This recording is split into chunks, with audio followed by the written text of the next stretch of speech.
বিলাসপুর গ্রামে বর্ষা তার স্বামী অজয়ের সঙ্গে থাকত।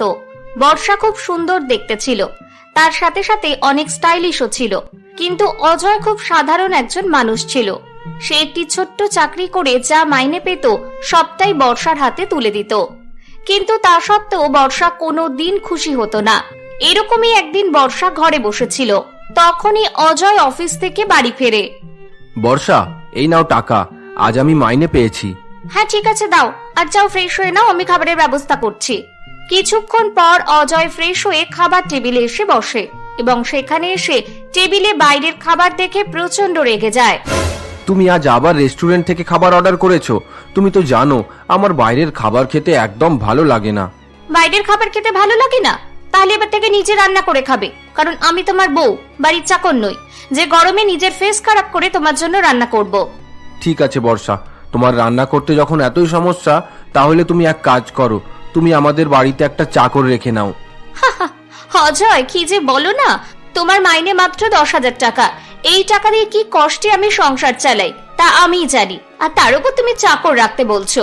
এবার কি মাঝে ঘাটে বিক্রি করে চাকরের পয়সা জোগাড় করবে? বর্ষা অজয়কে এই বলে সেখান থেকে চলে যায়।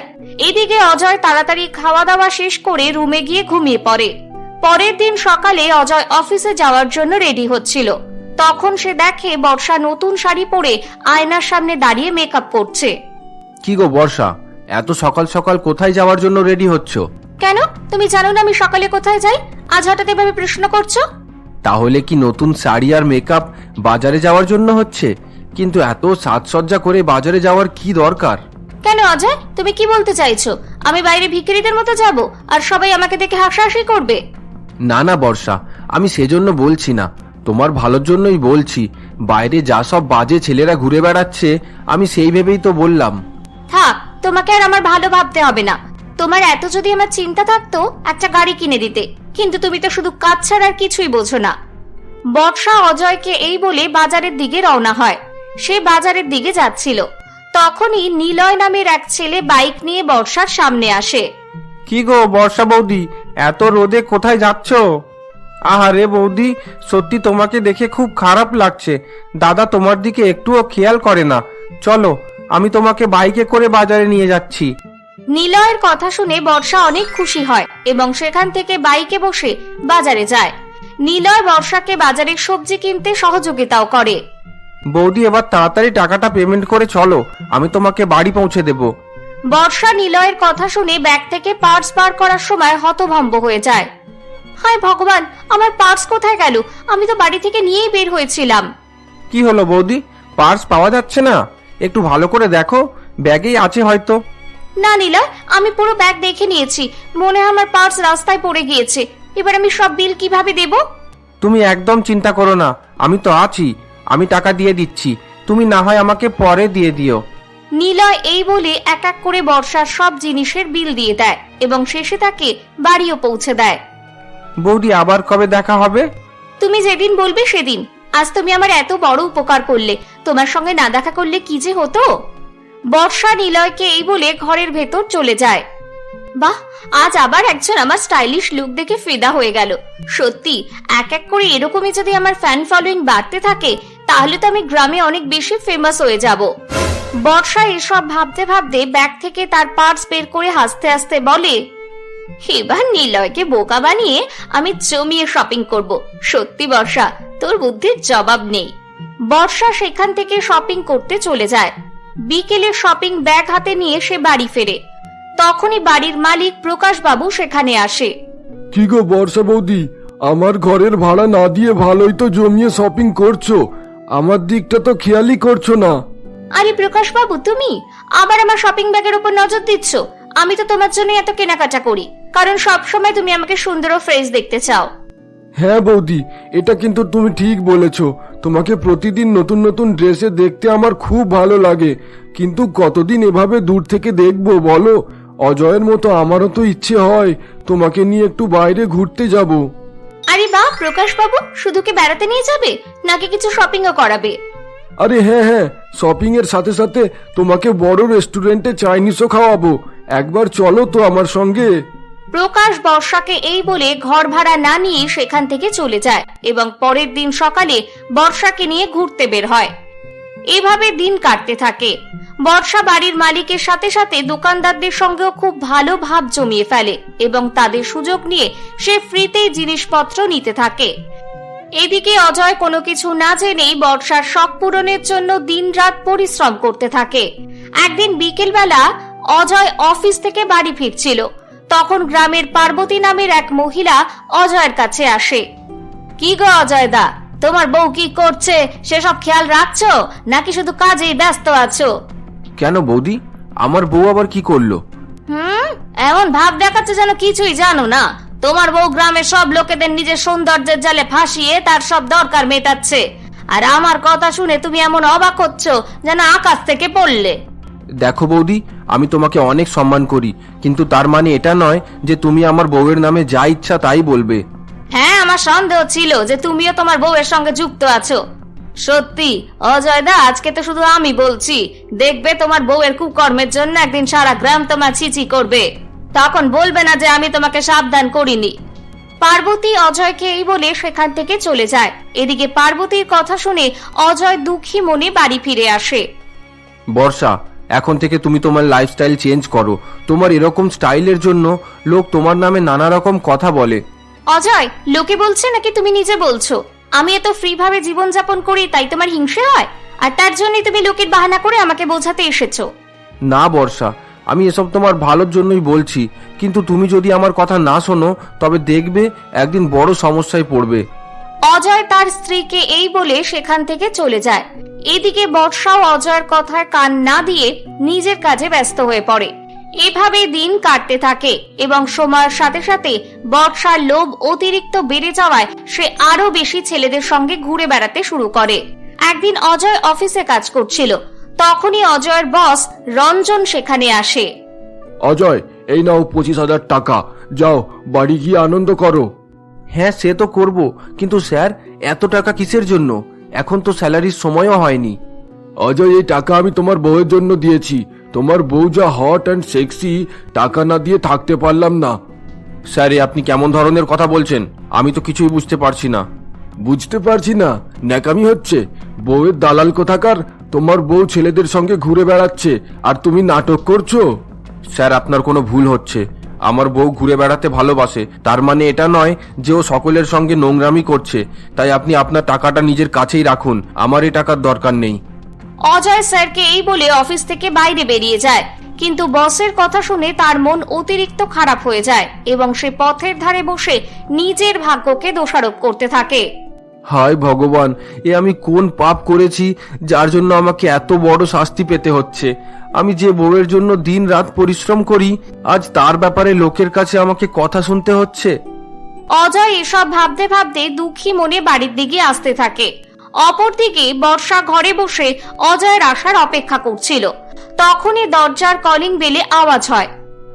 বর্ষা আওয়াজ পেয়ে অজয় ভেবে তাড়াতাড়ি এসে দরজা খোলে। তখনই সে দেখে মাতাল সঞ্জয় দরজায় দাঁড়িয়ে আছে। কি হলো সঞ্জয়, তুমি এত রাতে মদ খেয়ে এখানে কি করছো? বর্ষা ডার্লিং, তোমার কথা খুব মনে পড়ছিল, তাই চলে এলাম। চলো না, চাঁদ দেখতে দেখতে দুজনে প্রেমের গল্প করি। সঞ্জয়, তোমার মাথা খারাপ হয়ে গিয়েছে, যাও এখান থেকে, আমার বাড়ির আসার সময় হয়ে যাচ্ছে। এভাবে এত রাতে আমাকে বিরক্ত করবে না। না না বৌদি, আমি তোমাকে বিরক্ত করতে আসিনি, আমি তো এখানে প্রেমের গল্প করতে এসেছি। সঞ্জয় বর্ষাকে এই বলে জোর করে ঘরের ভেতর ঢুকে যায় এবং বর্ষার সঙ্গে খারাপ ব্যবহার করতে শুরু করে। এদিকে বর্ষা সঞ্জয়ের কাছ থেকে বাঁচার জন্য অনেক চেষ্টা করতে শুরু করে। তখনই হঠাৎ সেখানে অজয় চলে আসে। শয়তান ছেলে কোথাকার, তুই আমার বউকে বিরক্ত করবি? আজ তোর একদিন কি আমারই একদিন। এবার দেখ আমি তোর কি অবস্থা করি। অজয় সঞ্জয়কে এই বলে প্রচন্ড মারধর করতে শুরু করে। এরপর সঞ্জয় প্রচন্ড রেগে গিয়ে পকেট থেকে একটি ছুরি বের করে অজয়ের পেটে মেরে দেয় এবং সেখান থেকে নিজের প্রাণ বাঁচিয়ে পালায়। বর্ষা স্বামীর এই অবস্থা দেখে অনেক বেশি ভয় পেয়ে যায়। সে যেমন তেমন করে অজয়কে হসপিটালে অ্যাডমিট করে। হসপিটালের ডাক্তার অজয়ের ভালো করে ট্রিটমেন্ট করে তাকে সুস্থ করে তোলে। বর্ষা অজয়কে বলে, অজয়, আমাকে ক্ষমা করে দাও। আজ আমার লোভের কারণে তোমাকে এই দিন দেখতে হয়েছে। সত্যি আমি আমার ব্যবহারে আজ অনেক দুঃখী। বর্ষা, তুমি মন খারাপ করো না, কারণ তুমি মন খারাপ করলে আমারও কষ্ট হয়। তুমি যে তোমার ভুল বুঝতে পেরেছো, এতেই আমি সন্তুষ্ট। তাই আমি ঠিক করেছি আমরা পরের সপ্তাহে শহরে যাব, আর ওখানেই কোনো চাকরি করে দুজনে সুখে শান্তিতে জীবন কাটাবো। অজয়, আমিও সেখানে তোমার ইনকামের টাকাতেই খুশি থাকবো, আর কোনোদিন তোমাকে কষ্ট দেব না। কিছুদিন পর বর্ষা অজয়কে বাড়িতে নিয়ে আসে এবং পরের সপ্তাহেই তারা শহরে চলে যায়। অজয় তার এক বন্ধুর সাহায্যে একটি ভাড়া বাড়ি ও কাজের ব্যবস্থা করে নেয়। অপরদিকে বর্ষাও শহরে এসে চাকরি করতে শুরু করে, আর দুজনে খুব হাসি খুশিতে তাদের বাকি জীবন কাটাতে থাকে। তো বন্ধুরা, আজকের গল্পটি তোমাদের কেমন লাগলো অবশ্যই আমাদের কমেন্ট করে জানাও। এরই সঙ্গে আমাদের গল্পটিকে লাইক করে চ্যানেলটিকে সাবস্ক্রাইব করে দিতে ভুলো না। আবার তোমাদের সাথে দেখা হবে আরো একটি নতুন গল্পে। মিলনপুর গ্রামে রাগিনী তার মা অনুরাধার সাথে থাকতো। রাগিনীর বাবা শ্যামল বহুদিন আগেই মারা যায়। তারপর থেকে রাগিনীর মা অনুরাধা নদীতে মাছ ধরে তাদের সংসার চালাতো। সংসারে অভাব থাকার কারণে রাগিনীর পড়াশোনা করা হয় না। রাগিনীও তার মায়ের সাথে মাছ ধরতে নদীতে যেত। একদিন রাগিনীর মা অনুরাধার খুব শরীর খারাপ হয়। মা, তুমি কিন্তু আজকে একদম বিছানা থেকে উঠবে না। ও মা, সে কি কথা? বিছানা থেকে না উঠলে মাছ ধরতে যাব কিভাবে? মাছ না ধরলে সংসার চলবে কি করে? তোমাকে আজকে মাছ ধরতে যেতে হবে না, আজ আমি নদীতে মাছ ধরতে যাব। তুই কি পারবি মা? খুব পারবো, তোমাকে অত চিন্তা করতে হবে না। তুমি চুপ করে বিছানায় শুয়ে থাকো, আমি না ফেরা পর্যন্ত বিছানা ছেড়ে একদম উঠবে না। শোন, আমার কথাটা তো শোন। না মা, আমি তোমার কোনো কথা শুনবো না। এই অসুস্থ শরীর নিয়ে আমি কিছুতেই তোমাকে আজকে মাছ ধরতে যেতে দেব না। আমি আসছি। এই বলে রাগিনী তার বাড়ি থেকে বেরিয়ে মাছ ধরতে নদীতে চলে যায়। ঝটপট নদীতে জালটা ফেলে দিই। রাগিনী নদীতে জাল ফেলে পাড়ে বসে অপেক্ষা করতে থাকে। অনেকক্ষণ হয়ে গেছে, এইবার জালটা নদী থেকে তুলে নি। রাগিনী নদী থেকে জাল তুলছিল, এমন সময় বিবেক নামের একটি ছেলে রাগিনীর কাছে আসে। হ্যালো, আপনার সাথে একটু কথা বলতে পারি? কি কথা? আপনাকে আমি অনেকক্ষণ ধরে লক্ষ্য করছি। আপনি এখানে মাছ ধরতে এসেছেন, তাই না? হ্যাঁ, কিন্তু আপনি কে? আমার নাম বিবেক, আমি শহর থেকে এসেছি। এই গ্রামে আমার একটা কাজ ছিল, পরশু আবার শহরে ফিরে যাব। ও আচ্ছা, বলুন আমি আপনাকে কিভাবে সাহায্য করতে পারি? বিবেক একটু মুচকি হেসে বলে, বিয়ে করে। বিয়ে করে মানে? ঠিক বুঝলাম না। আমার আপনাকে ভালো লেগেছে, আমি আপনাকে বিয়ে করতে চাই। প্রথমবার দেখেই আপনার একজনকে ভালো লেগে গেল, সে কি করে না করে তা না জেনে আপনি তাকে বিয়ের প্রস্তাব দিচ্ছেন? আমি তো বিয়ে মানুষটাকেই করব, সে কি করে না করে সেটা জেনে আমার কি লাভ? দেখুন, এ বিষয়ে আমি কিছু বলতে পারবো না। আমার মা যা সিদ্ধান্ত নেবে সেটাই হবে। ঠিক আছে, চলুন তাহলে আপনি আপনার মায়ের সাথে আমার পরিচয় করিয়ে দিন। আমি আপনার মায়ের সাথে কথা বলবো, মনে হয় না উনি আপত্তি করবেন। এরপর রাগিনী বিবেককে নিয়ে তাদের বাড়িতে চলে যায়। মা, উনি শহর থেকে এসেছেন, তোমার সাথে কিছু কথা বলতে চান। এসো বাবা, এসো। আমাদের এই ভাঙা ঘরে কোথায় যে তোমাকে বসতে দেব? না না মাসিমা, এত ব্যস্ত হবেন না, আমি ঠিক আছি। আমি আসলে আপনার সাথে একটু কথা বলার জন্য এসেছিলাম। বলো না বাবা, কি বলবে? আমার রাগিনীকে খুব পছন্দ হয়েছে, আমি ওকে বিয়ে করতে চাই। আমি একটা সফটওয়্যার কোম্পানিতে কাজ করি, আশা করি রাগিনীর কোনো কষ্ট থাকবে না। বাহ, এ তো খুব ভালো প্রস্তাব, কিন্তু আমাদের মতো গরিব ঘরের মেয়েকে কি তোমাদের বাড়ির লোক মেনে নেবে? বিয়েটা একবার হয়ে গেলে সবাই মেনে নেবে, আপনি আর অমত করবেন না মাসিমা। অনুরাধা বিবেকের কথায় রাজি হয়ে যায়। পরের দিন একটি মন্দিরে গিয়ে অনুরাধা নিজে দাঁড়িয়ে থেকে তার মেয়ের সাথে বিবেকের বিয়ে দিয়ে দেয়। এরপর বিবেক ও রাগিনী দুজনেই অনুরাধাকে প্রণাম করে। থাক মা, থাক থাক বাবা, থাক, তোরা ভালো থাক। মা, আমাকে আশীর্বাদ করো, আমি যেন সুখে শান্তিতে সংসার করতে পারি। তুই অনেক ভাগ্য করেছিস মা, যার জন্য এরকম একটা স্বামী পেয়েছিস। আপনি চিন্তা করবেন না, আমি রাগিনীকে খুব সুখেই রাখবো। এরপর বিবেক রাগিনীকে নিয়ে শহরে তার বাড়িতে চলে যায়। রাগিনীকে দেখে বিবেকের মা সরলা খুব রেগে যায়। এ কি বিবেক, তুই আমাদের না জানিয়ে বিয়ে করে ফেলেছিস? এটা কি মানার বিষয়? ভাবলি কি করে যে আমরা ওকে মানবো? একটা অশিক্ষিত গ্রামের মেয়ে, সে নাকি হবে এই সান্নাল বাড়ির বউ? মা, তুমি আমাকে যা বলবে বলো, কিন্তু রাগিনীকে কিছু বলো না। ও বাবা, এখনই বউয়ের নামে কিছু বলা যাচ্ছে না। এরপর তো বউয়ের আঁচলের নিচে লুকিয়ে থাকবি। মা, আমি জানি আমি আপনাদের থেকে অনেক ছোট, কিন্তু আমি চেষ্টা করব এই সমাজের সাথে নিজেকে মানিয়ে তোলার। একটা মাঝালি, তার আবার বড় বড় কথা। বিবেক, স্পষ্ট করে শুনে রাখ, এই বউকে কিন্তু আমি কিছুতেই মেনে নেব না। এই বলে সরলা রাগ করে সেখান থেকে চলে যায়। তুমি কিছু মনে করো না রাগিনী, দেখবে একদিন ঠিক মা তোমাকে মেনে নেবে। এরপর বিবেক রাগিনীকে নিয়ে তার ঘরে চলে যায়। এইভাবে কাটতে থাকে বেশ কিছুদিন। একদিন বিবেকের মাসি শ্যামলী তাদের বাড়িতে আসে। কি রে সরলা, ছেলের বিয়ে দিলি, আমাদেরকে তো কোনো খবরই পাঠালি না। কি আর বলবো বলো দিদি, ছেলে তো নিজের পছন্দ মতো বিয়ে করে নিয়ে এসেছে, বউ তো নয়, যেন একটা বোঝা। সত্যি তো, তোদের পরিবারের সাথে এরকম একটা মেয়ে মানিয়ে নেওয়া যায় নাকি? দিদি, যেভাবেই হোক এই মেয়েটাকে আমার ছেলের ঘাট থেকে নামা। তুই কিছু চিন্তা করিস না, আমি যখন এসে গেছি তখন ওই মেয়েকে আমি এই বাড়ি থেকে বের করে তবেই ছাড়বো। মাথায় একটা প্ল্যান আছে, শোন। এরপর শ্যামলী সরলাকে তার প্ল্যানটার কথা বলে। আরে বাহ, এটা করলে তো সাপও মরবে আর এদিকে লাঠিও ভাঙবে না। সেদিন রাতে শ্যামলী তার একটি সোনার হার রাগিনীর পার্সে ঢুকিয়ে দিয়ে আসে। কিরে দিদি, কাজ হয়েছে? একেবারে নিখুঁত কাজ হয়েছে, তুই কিছু চিন্তা করিস না। সকালে শ্যামলী তার সোনার হার খুঁজে না পাওয়ার নাটক করতে থাকে। আমার সোনার হারটা কোথায় গেল? আমি কিছুতেই খুঁজে পাচ্ছি না, কালকে এখানেই রেখেছিলাম তো। দিদি, তুই এক কাজ কর, তুই সব জায়গা ভালো করে খোঁজ। ঠিক বলেছিস। এরপর শ্যামলী তার সোনার হারটি বিভিন্ন জায়গায় খুঁজতে থাকে। আরে, এটা কার পার্স? এই পার্সটা, এটা তো আমার পার্স মাসি। দেখি পার্সটা দেখি। এরপর শ্যামলী রাগিনীর পার্সটা চেক করতে থাকে এবং সেই পার্সটি থেকে সোনার হারটি খুঁজে বের করে। আরে, এই তো আমার হারটা। এটা তোমার ব্যাগে কিভাবে আসলো বৌমা? কিভাবে আসলো আমি তো তা জানি না। তার মানে তুমি আমার দিদির ব্যাগ থেকে এই হারটা চুরি করেছো? না না মা, আমরা গরিব হতে পারি কিন্তু আমরা চোর না। তাইলে তোমার ব্যাগে হারটা কিভাবে আসলো? আসলে ছোট লোক বাড়ির মেয়ে তো, কখনো এইসব দেখেনি, তাই লোভ সামলাতে পারেনি। সরলা এবং শ্যামলী দুজনে মিলে রাগিনীর ওপর চিৎকার করতে থাকে। এই সময় বিবেক সেখানে চলে আসে। কি হয়েছে, এত চিৎকার চেঁচামেচি কেন? দেখ না বাবা, তোর শ্যামলী মাসি কিছুতেই ওর সোনার হারটা খুঁজে পাচ্ছিল না। তারপর অনেক খোঁজাখুঁজি করার পর সেটাই রাগিনীর পার্স থেকে পাওয়া গেছে। রাগিনীর পার্স থেকে পাওয়া গেছে মানে? তোমরা কি তাহলে রাগিনীকে চোর বলতে চাইছো?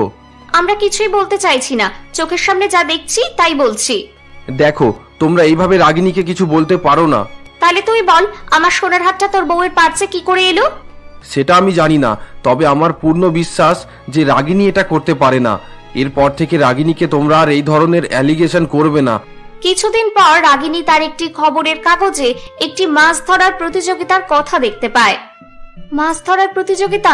বাহ, এটা তো বেশ দারুণ। আমি এই প্রতিযোগিতায় অংশগ্রহণ করব। আজকেই বিবেককে আমি বলবো আমার নামটা দিয়ে আসতে। এরপর রাগিনী বিবেককে গিয়ে সেই প্রতিযোগিতার কথা বলে। তুমি যদি প্রতিযোগিতায় নাম দিতে চাও তাহলে আমার কোনো অসুবিধা নেই, আমি আজকে গিয়ে তোমার নামটা দিয়ে আসবো। বিবেক, আমি কি পারবো? কেন পারবে না? তুমি ছোট থেকে এই কাজ করে বড় হয়েছো, তুমি ঠিক পারবে, চেষ্টা করো। কিছুক্ষণের মধ্যেই মাছ ধরার সেই প্রতিযোগিতা শুরু হয়ে যায়। কয়েক মিনিটের মধ্যে রাগিনী অনেক বড় একটি কাতলা মাছ ধরে ফেলে এবং খুব স্বাভাবিকভাবে রাগিনী প্রতিযোগিতায় জয়লাভ করে। আজকের এই প্রতিযোগিতায় প্রথম হয়েছে রাগিনী সান্যাল। উনি আমাদের কাছ থেকে পেয়ে যাচ্ছে নগদ 20,000 টাকা। রাগিনী প্রথম হওয়ায় বিবেক খুব খুশি হয়। আমি জানতাম রাগিনী তুমি পারবে, চলো বাড়ি ফিরে চলো। এরপর রাগিনী বাড়ি ফিরে আসে এবং তার শাশুড়ি মাকে সব বলে। এই খবর শুনে তার শাশুড়ি সরলাও খুব আনন্দ পায়। তোমার এই গুণটা যে আমাদের মুখ এইভাবে উজ্জ্বল করবে সেটা আমি ভাবতে পারিনি। আজ থেকে আমি তোমাকে এই বাড়ির বৌমা হিসেবে মেনে নিলাম। রাগিনী তার শাশুড়ির কথা শুনে খুব খুশি হয় এবং তার শাশুড়ি মাকে প্রণাম করে। মা, আপনি দেখবেন আমি ঠিক এই পরিবারের মতো হয়ে উঠব। তোমাকে একদম পাল্টাতে হবে না বৌমা। বৌমা, তুমি যেরকম সেরকমই থাকো। এরপর থেকে রাগিনী তার স্বামী ও শাশুড়িকে নিয়ে একসাথে সবার সাথে সুখে শান্তিতে জীবনযাপন করতে থাকে। তো বন্ধুরা, আজকের গল্পটি তোমাদের কেমন লাগলো অবশ্যই আমাদের কমেন্ট করে জানাও। এরই সঙ্গে আমাদের গল্পটিকে লাইক করে চ্যানেলটিকে সাবস্ক্রাইব করে দিতে ভুলো না। আবার তোমাদের সাথে দেখা হবে আরো একটি নতুন গল্পে।